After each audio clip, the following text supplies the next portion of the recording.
ప్రముఖ కంపెనీలు కొన్ని సందర్భాల్లో తమ కస్టమర్లకు భారీ మొత్తంలో డబ్బులను చెల్లిస్తూ ఉంటాయి. గతంలో ప్రముఖ బడా కంపెనీలు తమ వినియోగదారులకు వేల కోట్లలో డబ్బులు ఇచ్చిన వార్తలు మనం చదివే ఉన్నాం. తాజాగా గూగుల్ మాతృ సంస్థ అయిన ఆల్ఫాబెట్ తన కస్టమర్లకు దాదాపు $700 మిలియన్ అనగా సుమారు 5,800 కోట్ల రూపాయల పరిహారాన్ని చెల్లించనుంది. మరి ఇంత భారీ మొత్తంలో గూగుల్ పరిహారాన్ని చెల్లించడానికి గల కారణాలను ఇప్పుడు తెలుసుకుందాం. అమెరికాలోని పలు రాష్ట్రాలకు చెందిన కస్టమర్లు అటార్నీ జనరల్ దాఖలు చేసిన యాంటీ ట్రస్ట్ గూగుల్పై ఫిర్యాదు చేసింది.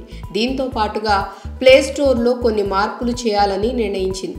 అసలు విషయం ఏంటంటే, ఆండ్రాయిడ్ యాప్ స్టోర్ మార్కెట్పై గూగుల్ కొన్ని విషయాల్లో అక్రమ గుత్తాధిపత్యాన్ని కలిగి ఉందని అమెరికా వినియోగదారులు తమ ఫిర్యాదులో పేర్కొన్నారు. రూల్స్కి విరుద్ధంగా ఆండ్రాయిడ్ ధరలను పెంచినట్లు అమెరికా అటార్నీ జనరల్ ఆరోపించింది. దీంతో ఈ ఫిర్యాదులపై అమెరికా కోర్టు విచారించి తన తుది తీర్పును వెలువరించింది. కస్టమర్ల నుంచి చట్ట విరుద్ధంగా గూగుల్ కంపెనీకి సమకూరిన డబ్బును వారికే తిరిగి ఇచ్చేయాలని ఆదేశాలు జారీ చేసింది. దీంతో చేసేదేమీ లేక 5,800 కోట్లు చెల్లించేందుకు ఒప్పందం చేసుకుంది గూగుల్. కాగా అధిక మొత్తంలో యాప్ కొనుగోళ్లకు చెల్లించిన కస్టమర్లకు 630 మిలియన్లు అంటే సుమారు 5,200 కోట్లు అందనున్నాయి. మిగిలిన సొమ్మును రాష్ట్రాలకు చెల్లిస్తారు. ఈ క్రమంలోనే ప్లే స్టోర్లో కొన్ని యాప్స్కు సంబంధించి కొన్ని మార్పులు తీసుకురానున్నట్లు కంపెనీ వర్గాలు తెలిపాయి.